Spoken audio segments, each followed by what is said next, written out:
네, 오늘의 주요 뉴스입니다. 미국 정부가 자동차 업계에 대해 긴급 자금을 지원키로 했지만 주식시장은 혼조세를 보였습니다. 다우지수는 전날보다 25.88포인트 떨어진 8,579.11포인트의 거래를 마쳤습니다. 국제유가가 2004년 이후 최저치로 떨어졌습니다. 뉴욕 상업거래소에서 내년 1월 인도분 서부 텍사스산 원유는 2달러 35센트 떨어진 배럴당 33달러 87센트에 마감했습니다. 정부가 지난 석 달간 겪은 외환 위기를 넘겼다고 잠정적으로 결론 내렸습니다. 외화 유동성 위기가 사라졌고 내년까지도 위기가 재발할 가능성이 낮다는 분석입니다.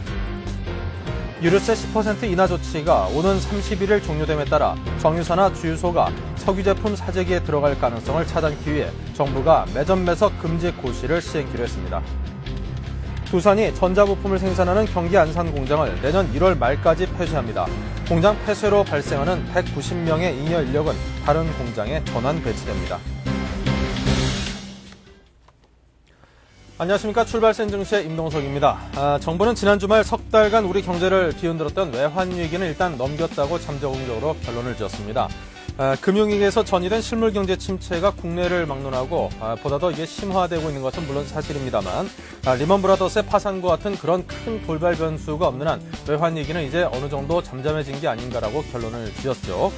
또한 외국계 투자자들도 이와 비슷한 내용의 보고서를 많이 발간을 하고 있습니다. 모건 스탠리 같은 경우에는 한국의 국제 수지 개선 조짐은 뚜렷하며 정부의 적극적인 조치로 지난 10월과 같은 대규모 외채 상환은 일어나지 않을 것이라고 전망을 했습니다. 자, 한 주를 시작하는 월요일 이렇게 좋은 소식을 여러분께 전해드릴 수 있어서 무척이나 기쁩니다. 이 예측이 분명히 정확하게 들어맞는 그런 예측이었으면 좋겠습니다. 자, 지난 주말 글로벌 경제에는 어떤 일들이 있었는지 정리해보겠습니다. 글로벌 경제연구소 남은호 소장과 함께합니다. 안녕하세요. 네, 안녕하십니까. 네. 자, 지난 주말 뉴욕 증시가 장중에 상당히 이제 강세를 보이다가 결국 마감은 혼조세로 끝냈습니다. 자세한 소식 정리해 주십시오. 네, 뉴욕 증시가 혼조세로 마감이 됐습니다. 지난 주말에 장중에 아주 강세를 보였습니다. 한 150포인트 이상 상당한 강세로 출발을 했다가 오전장에 출발을 했다가 오후 때 마감을 했습니다. 우선 그 차트를 먼저 보시죠. 차트를 보시면 자동차 구제안 발표 이후로 아침부터 강세를 나타나기 시작해서 장중에 내내 강세를 유지했습니다만은 역시 마지막 1시간 전에 아주 내리는 그런 모습을 보였습니다. 다행히 큰 폭은 아니었습니다만은 그래도 그 약세로 아침에 강세였다가 오후에 약세로 마감한 부분이 조금 부담이 되는데요. 지난 주말에는 그 미국 정부에서 자동차 구제 계획을 발표를 했습니다. 그래서 그리고 또 다른 하나는 그 지난 주말에 약세로 마감하게 된 또 다른 이유는 지난 주말 금요일이 쿼드러플 위칭되었습니다. 선물 그다음에 선물 옵션과 주식 선물 옵션과 지수 선물 옵션 이런 만기일이 겹쳐서 부담감으로 작용을 했습니다. 그래서 주말은 관망세로 마감하는 그런 혼조세를 보였습니다. 다우 지수가 25포인트 내려서 0.3% 하락해서 장을 마감했습니다. 네. 자, 그리고 미국의 S&P가 미국 내 12개 주요 은행들의 신용등급과 등급 전망을 무더기로 하향 조정했다고요? 네, 그렇습니다. 이런 소식들이 이제 S&P의 주요 기업들에 대한 신용등급 하향 소식이 장에 악재로 작용한 것 같습니다. 오후에 이런 이제 장이 약세로 마감한 배경에는 그 S&P 스탠다드 푸어스 신용평가사가 12개 주요 은행 신용 등급과 그 다음에 등급 전망까지 무더기 하향 조정한 것인데요. 앞으로 그 은행들이 수익이 감소할 것이라는 전망, 그리고 지금 현재 그 대출 손실 우려 등 리스크 때문에 좀 그 은행 금융업에 대해서 불투명하게 전망하고 있습니다. 부정적으로 전망하고 있기 때문에 이제 시티은행이라든지 뱅크 오브 아메리카 그리고 골드만삭스 등 미국의 주요 은행주들이 내렸는데 시티은행은 4.98% 한 5% 아주 큰 폭을 내렸고 뱅크 오브 아메리카도 1.29% 다소 적은 폭으로 내렸습니다만은 골드만삭스 최근에 골드만삭스가 그 투자금융회사에서 종합투자금융회사에서 그 은행 지주사로 전환을 했죠. 그만큼 이제 투자 환경이 안 좋아졌기 때문인데 어쨌든 골드만삭스는 이제 은행주입니다. 은행주로서 주가는 이제 약보합을 보이면서 마감을 한 것 같습니다. 네. 자, 그리고 자동차 구제 계획 발표로 인해서 자동차 기업들의 주가가 상당히 올랐습니다. 하지만 또 이게 반드시 또 긍정적인 그런 효과만 있는 것은 아닐 텐데 그 네. 의미를 좀 짚어보죠. 네, 지난 주말에 이제 자동차 지원 계획이 발표가 됐습니다. 총 구제 금액은 137억 달러고요. 재무부는 부실자산 그 구제 계획 자금에서 TARP 자금에서 1차로 약 134억, 그 다음에 2차로 한 40억 달러를 2월 달에 40억 달러를 지원하겠다고 말을 했습니다. 그래서 GM과 크라이스가 지금 긴급 자원을 받기로 결정이 돼 있고요.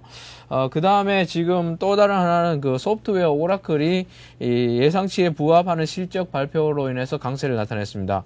지난주 이제 오라클 기술주 대표 중에 하나인 그 소프트웨어 대표주입니다. 오라클이 이익 전망치를 월가 예상치와 부합하는 그 수치를 내놔서 주가가 6.92% 큰 폭으로 상승하는 그런 장세를 보였습니다. 네.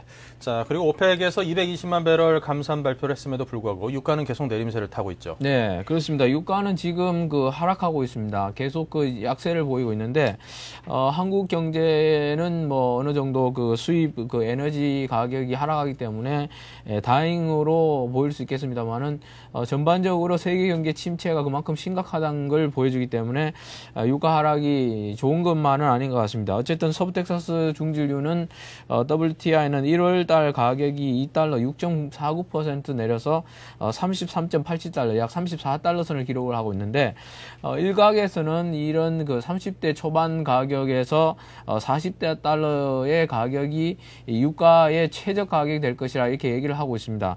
하지만 또 다른 한편에서는 뭐 유가가 25달러까지 갈 수 있다 이렇게 얘기를 하고 있는데 저희 개인적인 의견으로는 이제 30달러 내외선에서 당분간 횡보하지 않을까 이렇게 예상이 되고 있고 WTI 그 1월분 지난 주말에 이렇게 큰 폭으로 내린 배경에는 WTI 1월분이 만기일이 지난 그 1월이 이제 1월 달에 만기일이었습니다. 그래서 사실은 그 1월분의 만기일은 1월 말이 아니고 25일에서 3일치 전 가격을 반영하기 때문에 지난 금요일이 이 WTI 그 만기일이었습니다. 유가 선물 가격 만기일이기 때문에 변동성이 확대됐고 이날 좀 글로벌 경기 부진으로 인해서 유가가 좀 상대적으로 많이 내린 것 같습니다. 네. 자, 그럼 끝으로 이제 아시아 주요 증시의 흐름도 한번 살펴보지요. 네, 아시아 주요 증시는 이제 유가가 내리면서 일본에서 에너지 관련주들, 임팩스홀딩스라든지 신일석유라든지 이런 에너지 관련주들이 많이 내렸고, 특히 이제 도요다는 일본 증시는 이제 0.9% 하락했는데 도요다가 연간 이익을 손실로 전망을 했습니다. 일본 그 세계 최대 자동차 업계 중에 하나인 이 도요타가 손실 전망을 했고, 그 다음에 그 중국 증시는 에너지 가격이 반대로 갑니다. 에너지 유가가 하락을 하면은 그 중국 정부는 에너지 가격은 상대적으로 반대로 다른 나라와는 반대로 상승을 하게 되는데 에너지 가격 인하로 인해서 중국 정부는 이제 정부에서 지원금을 주기 때문에 에너지 가격이 하락하면 정유주라든지 중국의 에너지 가격은 상승하게 됩니다.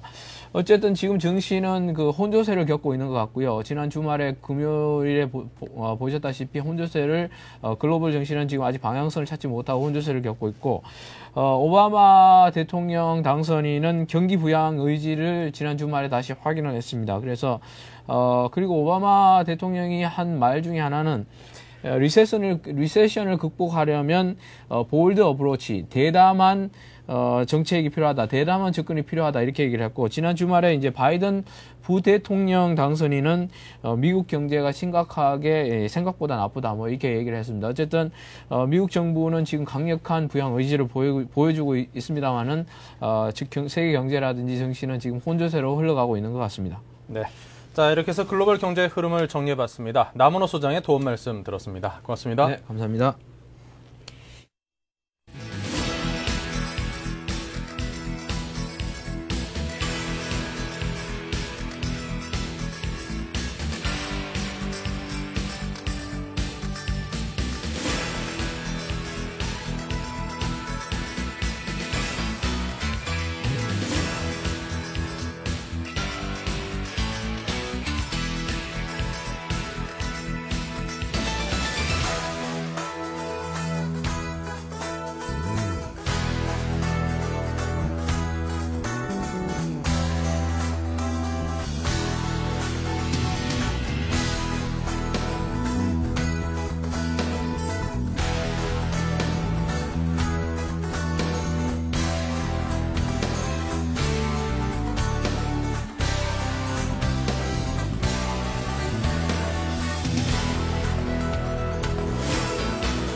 네, 오늘의 투자 전략 시간입니다. 자, 오늘은 이트레이드 증권 투자 전략부의 남민영 과장 모셨습니다. 안녕하십니까? 예, 안녕하십니까? 네. 자, 먼저 지난 금요일 우리장 주요 지표부터 정리를 해보고요. 투자 주치별 매매 동향도 함께 정리를 해주십시오. 예. 지난주 같은 경우에는 지금 미국 증시 하락에도 불구하고 프로그램 매수와 외국인 투자자 매수에 힘입어서 소폭 상승하는 모습으로 끝났습니다. 네. 지금 코스피 같은 경우에는 전일 대비해서 5.06% 상승한 5.06%포인트 상승한 1180포인트 정도에 마감을 했고요. 그리고 코스닥 지수 같은 경우에는 2.15 상승한 342포인트에 마감을 했습니다. 네. 지금 수급상으로는 외국인하고 기관이 동시에 매수하는 모습을 보였는데요. 외국인 같은 경우에는 연 3일째 매수의 모습을 보이면서 약 2,400억 가량을 매수한 모습을 보여줬습니다. 네. 지금 기관 같은 경우에도 소폭 상승의 모습을 보여줬고요. 네. 자, 개인이 한 2,500억 가까이 이제 팔아치우는 모습을 보였고요. 외국인과 기관은 물론 소포이긴 합니다만 양쪽 기관이 그래도 쌍끌이로 매수세를 보이는 그런 하루였습니다. 자, 매매 주체별 동향에 대해서 좀 더 자세히 한번 정리를 해보죠. 기업별로요. 예. 외국인과 기관들이 모두 그 반도체 쪽에 매수를 보이는 모습을 보였습니다. 네. 지금 반도체 디램 가격이 상승하면서 삼성전자와 하이닉스로 매기가 모이는 모습을 보였고요. 주로 외국인 같은 경우에는 지수 대형주로 상승의 모습을 보였는데 그 NHN이라든지 한국전력, 포스코로 상승의 모습을 매개의 모습을 보여줬고요. 기관 같은 경우에도 경기 방어주라고 할 수 있는 텔레콤 쪽으로 SK텔레콤, LG텔레콤 쪽으로 매수의 모습을 이어가는 모습이었습니다. 네. 자, 그리고 코스닥 쪽에서는 외국인의 순매수, 순매도 종목을 좀 정리를 해보면요. 역시 외국인이 SK브로드밴드나 특수건설, SFA, 인포피아, CJ인터넷 등에 관해서 매수세를 집중을 했습니다. 자, 코스닥에서 기관이 좀 순매수를 보이는 종목들은 어떤 것들이 있었을까요? 네, 기관 같은 경우에는 지금 CJ 홈쇼핑이라든지 소지프 신소재, 그리고 평산, 그리고 기타 에버다임이라든지 M게임 등 네. 내수주나 그리고 홈쇼핑 관련주, 그리고 소재 관련주 등의 좀 매수의 모습을 보였습니다. 네. 자, 이렇게 해서 코스닥 쪽의 움직임을 보고 계시는데요. 자, 매도 종목들로는 에버다임과 M게임, 에피밸리, 키움증권, 유진기업 등등. 자, 이런 기업들이 지금 현재 코스닥에서 기관들이 순매하고 있는, 순매도하고 있는 그런 종목군들의 움직임입니다. 자, 외국인과 아무래도 이제 기관들이 요즘 들어서 이제 사들이고 있는 종목들의 움직임을 보자라고 하면은 삼성전자라든가 이제 SK텔레콤 같은 IT 관련 기업들과 그리고 이제 건설업이 앞으로 좀 호황을 누릴 수도 있을 가능성이 있겠다라고 여기는지 GS건설이라든가 이런 등등의 아주 우량한 그런 건설 기업들에 대해서 매수세가 조금씩 몰리고 있는 그런 모습을 보이고 있습니다. 자, 그렇다면 양시장에서 이제 테마별로 한번 정리해 볼 텐데요. 테마를 이룬 종목군들이 있다면 어떤 것들이 있을까요?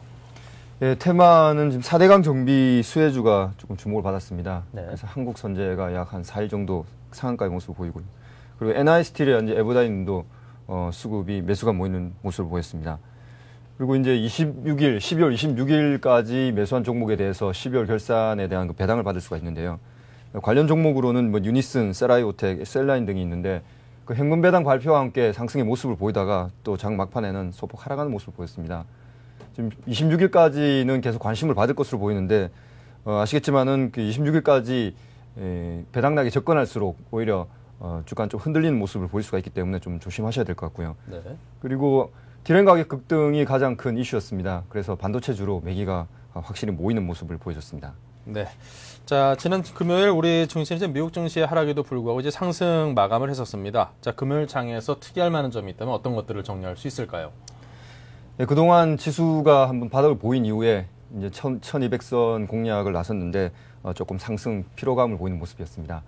지금 프로그램이 매수를 보여주면서 지수 방어 역할을 해줬지만은 역시 약간은 쉬어가는 모습이었고요.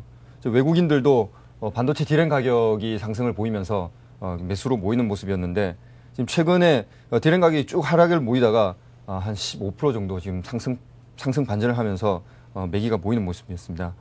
지금 삼성전자나 하이닉스 같은 경우에는 지금 4% 이상 상승의 모습을 보여줬는데요.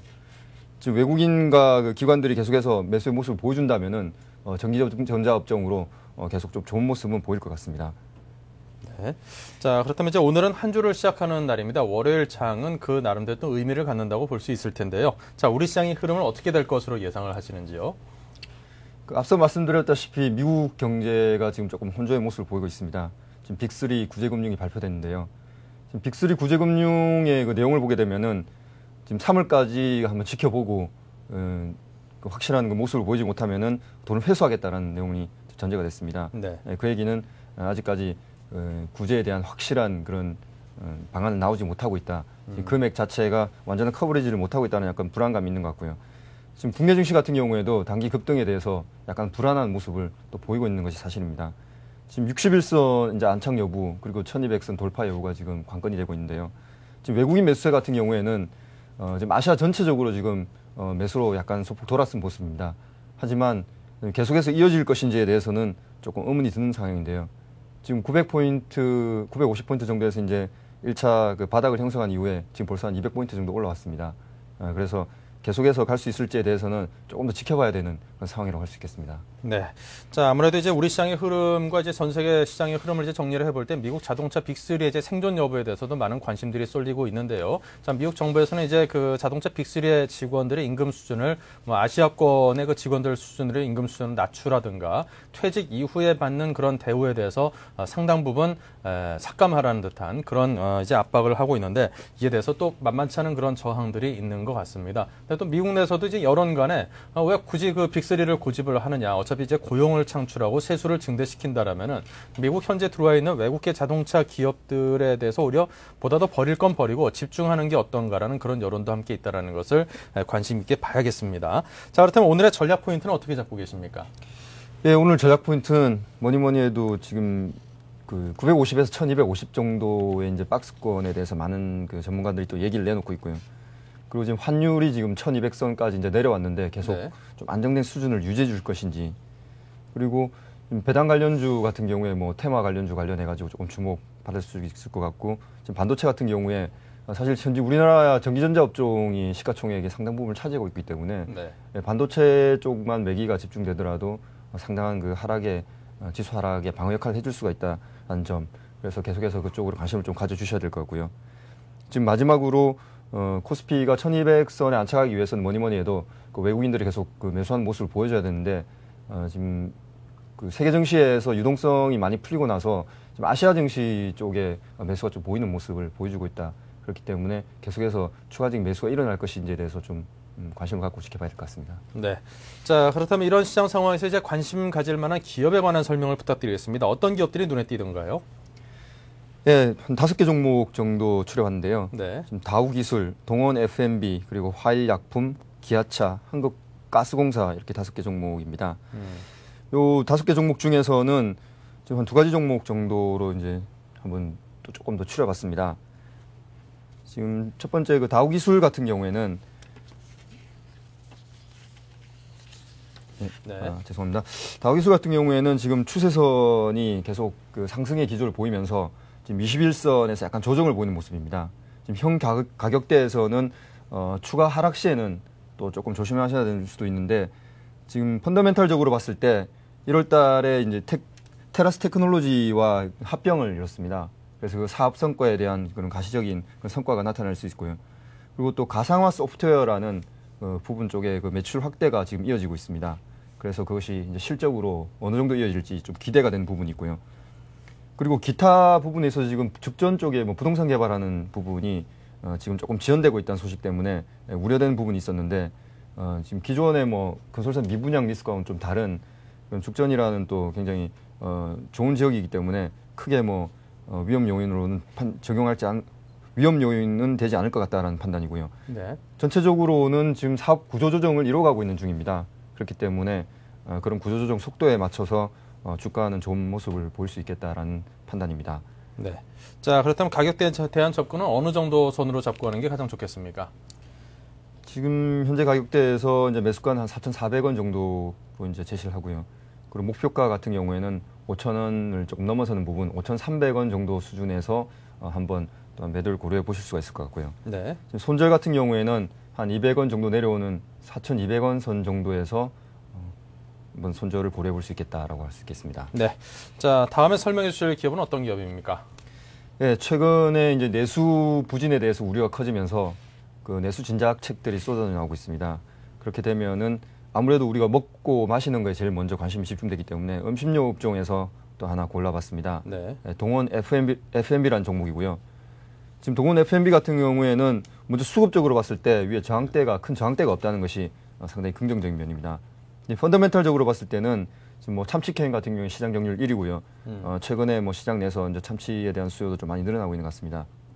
그리고 최근에 이제 스타키스트를 인수하면서 안정적인 그런 대형 수요처를 확보했다는 점도 긍정적입니다. 그리고 최근에 이제 앵고 현상으로 인해서 일본으로 수출되고 있는 그런 횟감용 참치의 어떤 이익률도 계속 증가하고 있는 모습입니다. 네. 전체적으로 이제 실적에 이제 긍정적인 모습을 보일 것으로 보이는데요. 지금 매수가 같은 경우에는 약 한 25,000원 선에서 매수가를 제시할 수 있을 것 같고요. 지금 목표가 같은 경우는 28,000원대 정도에서 한번 1차 매도를 고려해 보시면 좋을 것 같습니다. 그리고 손절가 같은 경우에는 한 26,600원 정도로 제시해 보겠습니다. 네, 지금 차트상에서 보시는 것처럼 좀 완만하면서도 좀 꾸준한 탄탄한 그런 상승세를 보이는 동원 F&B에 관해서 설명을 들어봤습니다. 아무래도 요즘 같은 때는 이제 이런 음식료 업종이 어떤 그 좀 탄탄하고 어떤 경기의 업황을 좀 불황을 좀 덜 타는 그런 기업군에 대해서 관심을 갖는 것이 좀 더 낫다라는 생각을 하시는 분들이 꽤나 많아 보입니다. 자, 지금까지 이트레이드 증권 투자전략부의 남민영 과장 모시고 시장에 대한 분석과 또 기업에 관한 분석과 전망을 함께 들어봤습니다. 고맙습니다. 감사합니다.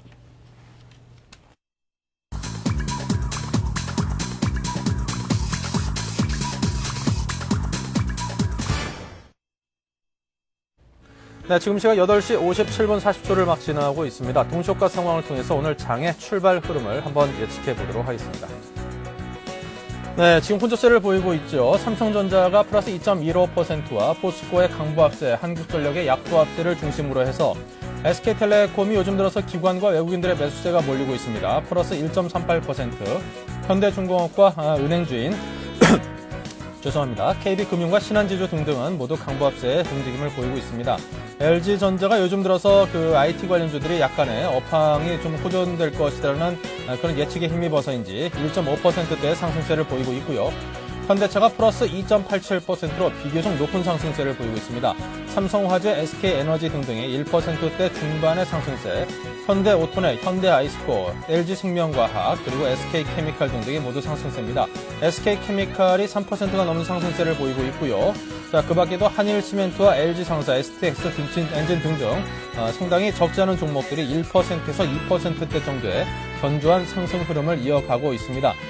그의 반면에서 하락하고 있는 종목들은 LG패션과 SKC, 그리고 신도리코, 쌍용양회, 대웅제약 등등이 하락하고 있습니다만 그 하락폭은 많아봤자 1% 초반, 대부분 1% 미만의 소폭의 하락세를 보이고 있습니다. 코스닥으로 가보겠습니다. 네, 코스닥도 역시 분위기가 비슷한데요. SK 브로드밴드가 2% 상승, 셀트리온이 플러스 1%, 서울반도체 플러스 2.5%, 소디프 신소재 플러스 2% 등등을 보이고 있고요. 성광밴드가 플러스 2.88%로 비교적 높은 상승세, 현진 PNC가 5%가 넘는 상승을 보이고 있습니다. 그 밖에도 디지텍 시스템과 큐렉스, 청담 러닝 등등 적게는 2% 후반에서 많게는 7% 가까운 상승세를 보이는 종목들이 꽤나 많습니다. 자, 하락하고 있는 종목들은 그다지 많지 않은데요. 코미팜이 약보합세이고요. 테랄 리소스가 3% 정도의 하락세, DMS가 한 1%대 정도의 하락세를 보이고 있습니다. 그 밖에 아직까지 거래 이루어지지 않으면서 보합세로 유지를 하고 있는 그런 종목들도 꽤나 많습니다. 오늘 전반적으로 아주 소폭의 상승세로 장을 시작할 것 같습니다.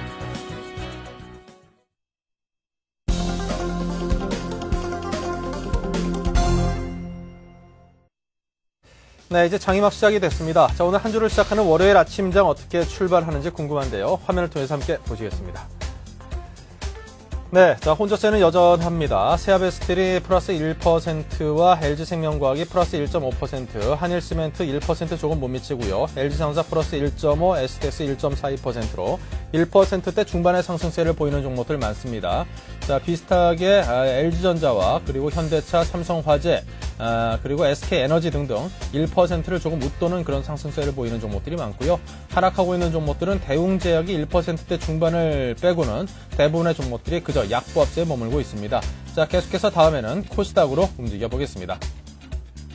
네, 코스닥이 오히려 상승하고 있는 종목들이 더 많아 보이는데요. 테랄리소스와 신세계푸드, DMS, 그리고 다음 등이 하락하고 있는 반면에 그보다 훨씬 많은 종목들이 상승하고 있습니다. 상승폭이 큰 종목을 찾자면 이화공명이 5%대 상승, 디지털 시스템 3%, 그 밖에 성광밴드가 역시 4% 조금 못 미치는 상승세를 보이고 있고요. 서울반도체가 4% 넘는 상승, 그리고 그 밖에 상당히 많은 종목들이 1% 내외 상승세를 보이고 있습니다. 네, 이 시각 출발 상황을 보다 자세히 정리를 해보겠습니다. SK증권 투자전략부의 김영준 연구원입니다. 안녕하세요. 안녕하십니까. 네, 오늘 장 출발 시황부터 정리해보죠. 예, 전 주말 미 증시가 자동차 빅3에 대한 구제금융 소식이 전해지기도 했었는데요. 일단 시장은 혼조를 보이는 모습이었습니다. 자동차 산업에 174억 달러의 구제금융을 지원하고 내년 3월 말까지 생존 가능성을 검증할 것이라는 소식이 전해지기도 했었는데요. 선물옵션 동시 만기라는 특수성 때문에 미 증시 자체는 좀 지지부진한 모습이 아니었나 이렇게 생각이 됩니다. 그러나 국내 증시 입장에서 보면 그동안 불확실성을 높이던 자동차 구제안이 이루어지면서 긍정적인 영향을 미치고 있다라고 이렇게 판단이 되고 있는데요. 코스피 지수 같은 경우는 0.88% 정도 상승을 하는 모습을 보이면서 1191포인트까지 상승을 해 있고요. 코스닥 지수는 1.16% 상승을 하면서 346.39포인트로 상승을 하는 모습입니다. 한편 전체 업종별 동향을 살펴보게 되면은 대형주와 중형주 그리고 소형주 등이 고르게 상승하는 모습을 보이고 있는데요. 그 중에서도 특히 건설 업종의 강세가 이어지는 가운데 전기, 전자나 운수, 장비 그리고 증권, 보험 등이 강세를 보이는 모습입니다. 네. 자, 그렇다면 오늘 장은 어떤 시각으로 바라보고 또 어떻게 대응하는 게 가장 좋을까요? 예, 그동안 불확실성을 키우던 자동차 빅3에 대한 이슈가 일단 일단락이 되는 모습을 보였는데요. 결국 증시는 경기 부양에 초점을 맞춘 행보가 앞으로 이어질 가능성이 높다라고 이렇게 판단을 하고 있습니다. 전일 오바마 대통령 당선자는 기존 250만의 고용 창출을 통한 경기 부양을 300만 이상으로 확대할 것으로 얘기가 전해지고 있는데요. 이외에 국제 쏠림 등 안전자산 선호도가 완화될 수 있는 여건 또한 갖춰지고 있다는 점에서 추가 반등 가능성을 열어놓고 좀 접근하는 것이 필요하지 않나 이렇게 생각이 됩니다. 네. 자, 그럼 눈여겨볼 만한 종목과 업종들에 대해서도 설명해 주십시오.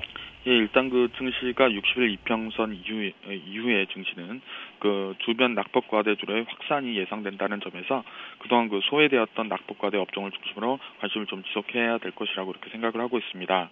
특히 경기 부양 기대감이 이후 핵심이라는 점에서 대체 에너지주에도 관심을 갖는 것이 좀 필요하지 않나 이렇게 생각이 됩니다. 네. 자, 지금까지 SK증권 투자전략부의 김영준 연구원의 도움 말씀이었습니다. 고맙습니다. 감사합니다.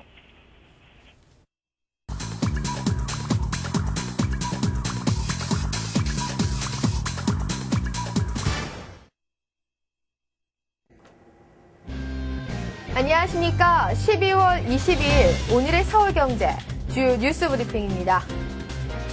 중국이 글로벌 금융위기를 기회 삼아 대만과 홍콩 등 중화권을 위안화 블록으로 통합하려는 움직임을 보이고 있습니다.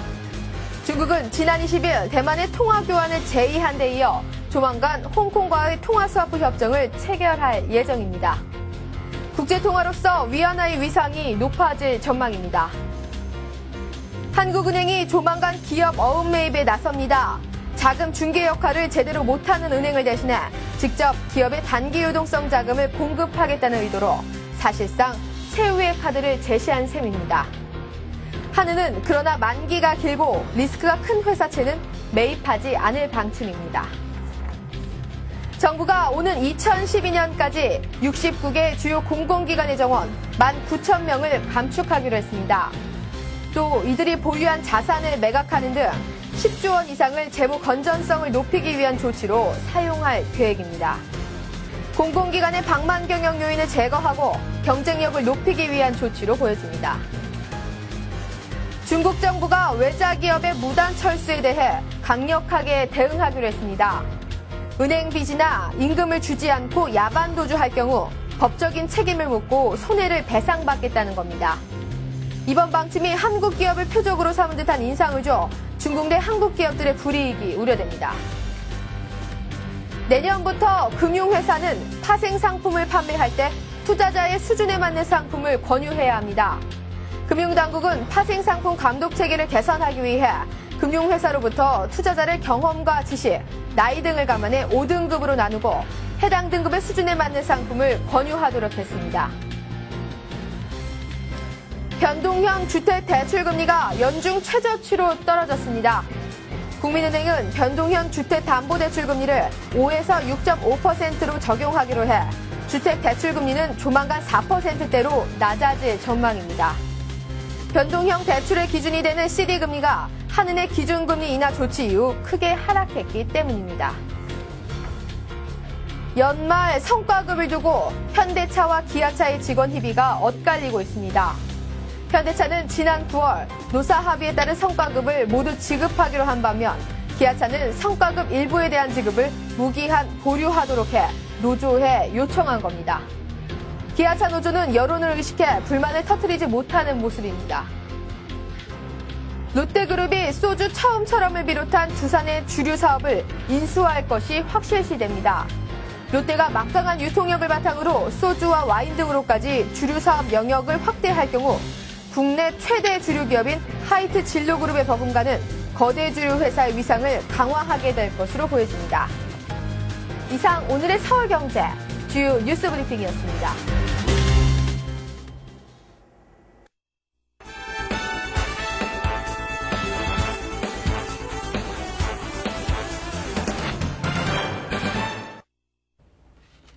네, 뉴스 따라잡기 시간입니다. 서울경제신문의 전재호 기자 모시고 이야기 나누겠습니다. 안녕하세요. 네, 안녕하십니까. 네. 자, 이 최근 중국이 전 세계를 덮친 글로벌 금융 위기를 계기로 이제 자국 화폐죠. 이제 위안화의 어떤 그 국제적인 위상을 굳히기 위한 그런 노력들을 많이 하고 있다고요. 네, 그렇습니다. 그 중국이 글로벌 금융 위기를 틈타 홍콩과 대만 등 중화권 전체를 위안화 블록으로 통합하려는 움직임을 보이고 있습니다. 현지 언론에 따르면 중국의 자칭린 전국인민정치협상회의 주석은 대만과의 그 금융 협력을 강화하기 위해 통화 교환과 금융 분야 교류 협력을 제안했습니다. 자칭린 주석은 또 대만이 경제 지원을 요구할 경우 중국은 협조와 지원을 아끼지 않을 것이라고 밝히기도 했습니다. 중국은 홍콩과도 통화스와프 협정을 곧 체결할 예정입니다. 그 홍콩 행정장관은 최근 기자회견에서 홍콩 기업들이 홍콩에서 위안화를 영업하는 것도 조만간 허용될 것이라고 밝혔습니다. 네. 이에 후진타오 국가주석은 금융협력 강화, 홍콩의 인프라 건설 적극 추진 등 14개 항에 달하는 홍콩 지원책을 시행할 계획이라고 밝혔습니다. 중국 중화권 전체를 위안화 블록으로 통합하려는 중국의 노력이 가시화되면 국제 통화로서의 위안화 위상은 크게 강화되고요. 중국, 홍콩, 대만 간의 경제 통합 속도도 한층 빨라질 것으로 예상됩니다. 네.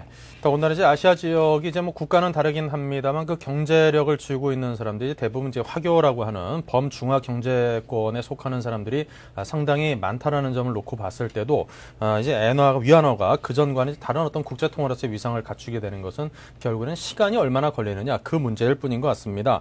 달러화의 기초통화 위상이 다소 약해지고 있는 것도 이러한 촉발시키는 한 요인으로 작용을 하고 있죠. 네, 그렇습니다. 그 중국이 홍콩과 대만, 마카오 등 중화권을 위안화 블록으로 묶으려는 것은 그 지금이 위안화의 영향력을 보여주기에 적합하다는 그 판단 때문입니다. 네.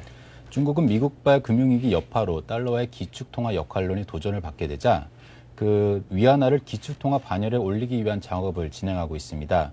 중국 인민은행장은 최근 한 포럼에서 그 마음만 먹으면 홍콩에서 위안화 사용 범위 확대를 위한 시범 사업을 실시할 수 있다고 밝히기도 했습니다. 그 중국은 1조 9,056억 달러에 달하는 외환을 보유하고 있는데요. 올 초까지만 해도 그 달러당 위안화 비율은 1달러에 7.3 위안이었지만 최근에 6.83 위안까지 떨어졌습니다. 여기에 미국이 서브프라임 모기지 부실 위기를 극복하기 위해 달러 공급을 늘릴 경우 달러화 가치는 더 떨어질 수 있기 때문에 위안화의 국제화 노력이 절실하다는 판단 때문입니다. 하지만 위안화가 기축통화로 자리 잡기 위해서는 상당한 시간이 걸릴 것이라는 분석도 나오고 있습니다. 네. 우선 중국의 그 채권 시장이 워낙 낙후돼 있고 외환시장 개방도 불안전한 것이 걸림돌로 지적되고 있는데요. 네.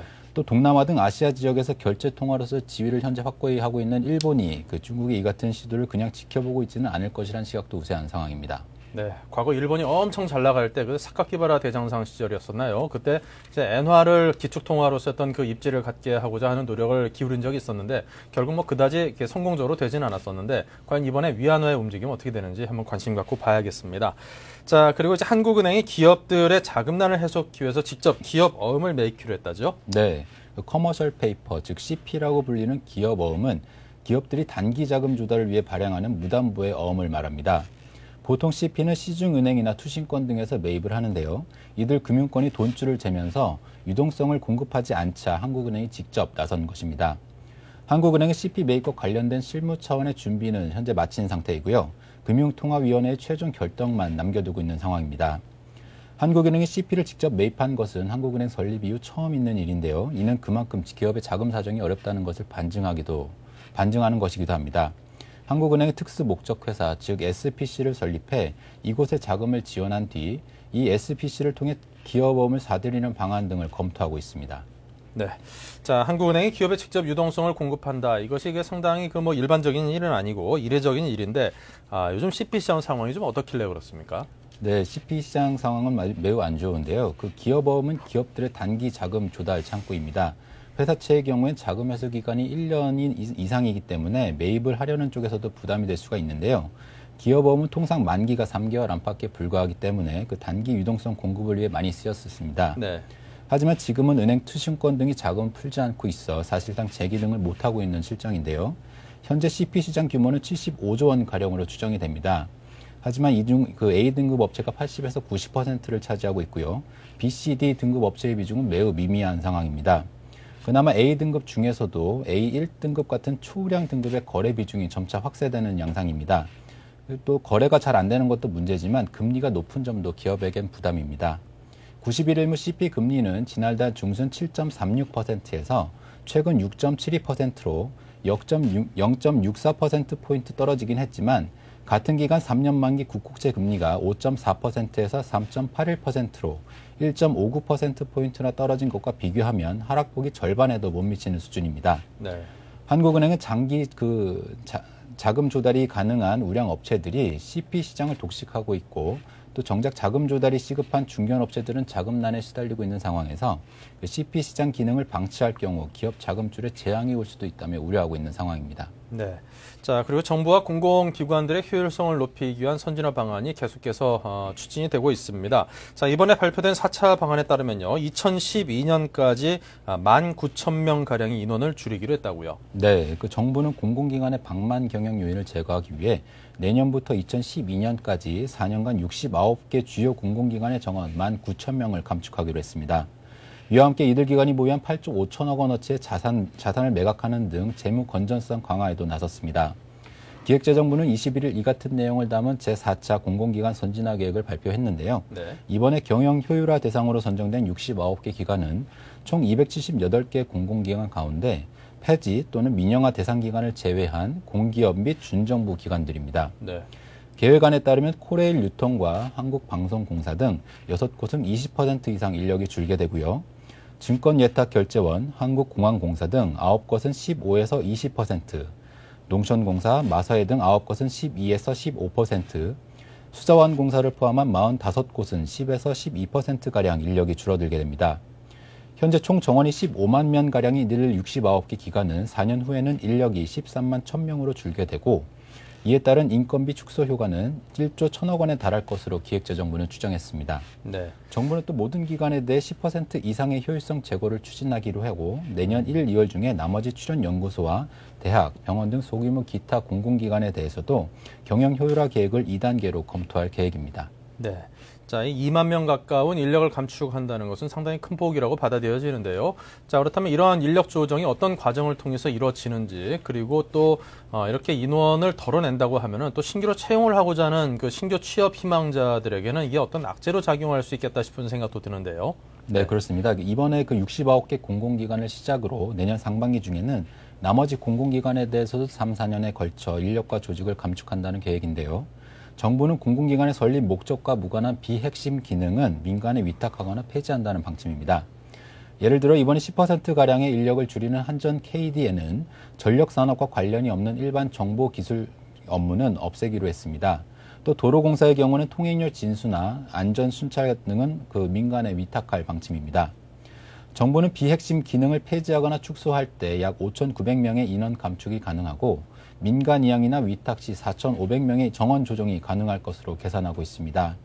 여기에 전산화, 자동화 등 업무 프로세스 개선으로 줄어드는 인력도 7,700명에 달할 것으로 보고 있습니다. 하지만 정부의 이번 방안이 공공기관의 신규 채용을 위축시켜 20, 30대의 취업난을 가중시키는 요인이 될 것이라는 우려도 나오고 있습니다. 정부는 자연퇴직만으로 연간 3% 인원 조정이 가능하고 여기에 희망퇴직까지 더하면 신규로 채용을 하면서도 이런 인원을 줄일 수 있을 것으로 보고 있는데요. 하지만 업계의 시각은 약간 다릅니다. 당장 해당 기관의 노조가 크게 반발하고 있는 상황이고요. 또 각 기관이 인원 감축에만 급급해 신규 채용을 등한시할 가능성도 충분한 상황입니다. 네. 자, 그리고 최근 은행도 이제 펀드 판매 창구에서 이제 펀드를 이제 제대로 된 설명을 듣지 않고 이해를 못한 채 샀다가 손실을 본 사람들이 소송을 하는 경우들이 상당히 많이 있었습니다. 자, 앞으로 이제 파생 상품을 판매할 때 함부로 판매할 수 없게 한다고요? 네, 그렇습니다. 정부는 내년부터 각 회사들이 파생 상품을 판매할 때 투자자의 경험이나 지식, 나이 등을 감안해 투자자를 5등급으로 의무적으로 나누고 해당 수준에 맞는 상품을 권유하도록 했습니다. 금융위원회와 금융감독원은 이런 내용을 담은 파생상품 시장 감독체계 개선 방안을 마련해 세부 과제별로 외부 의견 수렴을 거쳐 내년부터 시행한다고 밝혔습니다. 파생상품은 주식이나 채권 등 전통적인 금융상품에서 파생된 내용 상품을 말하는데요. 대표적으로는 선물과 옵션 등이 있습니다. 이들 파생상품은 전통적인 금융상품에 비해 복잡한 구조를 갖추고 있는데요. 네. 그동안 은행 등 판매사가 이들 상품을 팔면서 위험을 제대로 알려주지 않아 피해를 보는 사례가 많았습니다. 정부는 피해를 보는 사례가 잇따르자 투자자 등급을 5등급으로 구분해 전문성을 갖춘 상위 등급 투자자에게는 고위험 상품을, 하위 등급 투자자에게는 저위험 파생 상품 투자를 권하도록 할 예정입니다. 이와 함께 위험이 높은 장외 파생 상품의 경우 설명서 위쪽에 손실 위험을 알리는 경고문 부착을 의무화하는 적색 경고제 등도 도입할 예정입니다. 네. 자, 이 금융 관련 지식이 부족한 사람에게 이제 복잡한 파생 상품을 판다라고 하면 당연히 논란이 될 것 같고, 사실 파는 사람 입장에서도 참 이해하기 어려운 게 이제 파생 상품인데, 이래저래 앞으로 좀 철저한 어떤 필터링 할 수 있는 그런 제도가 좀 자리를 잡았으면 좋겠고요. 근데 투자자 입장에서 이제 사실 소송까지 간다는 게 돈도 많이 들고 시간과 폼이 어지간히 많이 드는 게 아니거든요. 자, 이 실제 손해배상 등에 있어서도 투자자의 권리가 한층 더 강화된다죠. 네, 그렇습니다. 손해배상에 있어서는 금융 투자업자가 투자를 권유할 때 불확실한 사항에 대해서 단정적으로 말하거나 투자자로 하여금 확실하다고 오인할 만한 소지를 제공했을 때는 손해배상 책임을 지도록 했습니다. 네. 또 투자 경험이 적거나 나이가 많은 투자자에게 투자를 권유할 때는 적절한 설명 의무를 이행했는지 이에 대한 입증 책임을 금융 투자업자가 지도록 하는 방안도 검토하기로 했습니다. 네. 금융당국은 또 모니터링 체계를 강화하고 파생상품 거래에 따른 금융회사 부실을 막기 위한 대책도 내놓았습니다. 우선 이들 업체로부터 취합하는 정보를 세분화하고 신규 장외 파생 상품에 대한 보고를 의무화했습니다. 또 장외 파생 상품 관련 위험의 강도를 정하거나 변경할 경우에는 금감원에 보고하도록 했고요. 금융위는 투자자 보호 강화와 관련된 제도 개선 사항들을 내년 상반기까지 정비한 후에 순차적으로 추진할 계획이라고 밝혔습니다. 네. 자, 그리고 중국에 진출한 한국 기업들이 이제 경기 상황이 만만치 않게 되니까 이제 밤중에 이렇게 기업주가 어떻게 싹 빠져나오는 그런 경우, 흔히들 이제 야반도주라고도 표현을 하는데요. 그런 경우들이 적지 않다라고 알려지고 있습니다. 자, 중국 정부가 이런 기업들에 대해서 강력 대처할 것이라는 의지를 밝혔는데 그 주 타겟이 우리 한국과 대만 기업들이라고 전해지고 있던데요. 네, 중국 정부가 외자 기업의 무단 철수에 대해서 국제 소송 등의 강력한 대응 방침을 밝혔습니다. 네. 특히 이 같은 강력 대응 방침 한국 기업을 주요 대상으로 하는 듯한 분위기가 형성되면서 현지에 진출해 있는 우리 기업들이 불이익을 받지 않을까 우려가 되는 상황입니다. 중국의 한 신문에 따르면 중국 상무부와 외교부 또 사법부 등은 공동 발표문을 통해 외자 기업들이 은행 채무와 임금 등을 청산하지 않고 비정상적인 방법으로 철수할 경우에는 국경을 초월해 책임을 밝혀 국제 소송 등을 통해 자국의 이익을 보호할 것이라고 밝혔습니다. 발표문은 또 외자 기업의 무단 철수 사건이 발생하면 피해 당사자는 사법기관에 민사 또는 형사 고발을 할 수 있도록 했고요. 네. 국제조약을 근거로 무단 철수 기업의 해당국 정부에 사법 공조를 청구해 자산 압류 등을 추진할 계획이라고 언급했습니다. 중국의 한 연구원은 한국의 대기업 중에서도 이와 비슷한 사례가 발생할 가능성도 있다며 경계에 눈빛을 보내고 있는데요. 네. 칭다오 대무역국에 따르면 칭다오 지역에서 무단 철수한 한국 기업은 2003년 21건에서 2006년 43건, 지난해 87건 등으로 계속 증가 추세에 있는 상황입니다. 네. 근데 중국 어떤 법 자체가 이제 기업의 청산 절차를 너무나 이게 힘들게 만들어 놔서 이게 야반도주하게끔 한다라는 그런 한계를 좀 제공한 그런 면도 분명히 있는데 그 부분에 대해서는 조금 도외시하는 거 아닌가 하는 생각도 듭니다.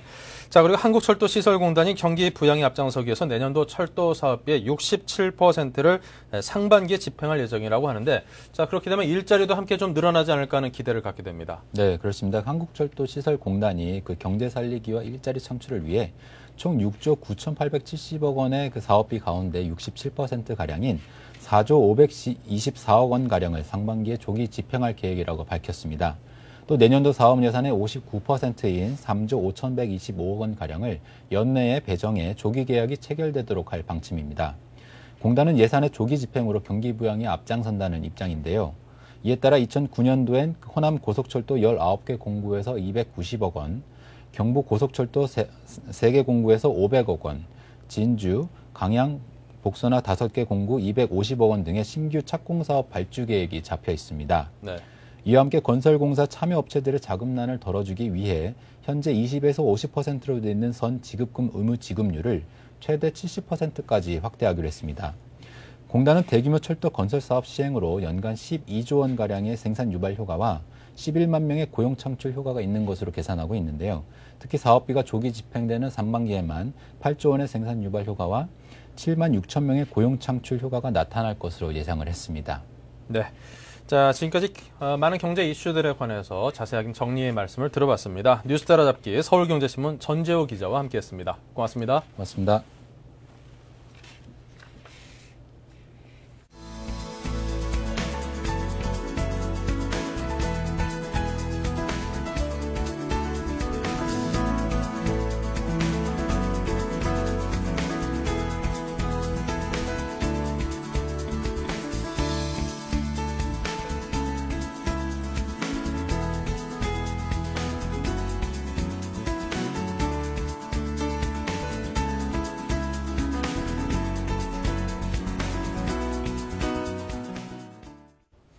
네, 이제 한 주를 시작하는 월요일인데요. 자, 오늘의 출발 시장의 출발 상황은 상당히 한 주의 흐름을 결정짓는 중요한 흐름의 출발이라고 보여집니다.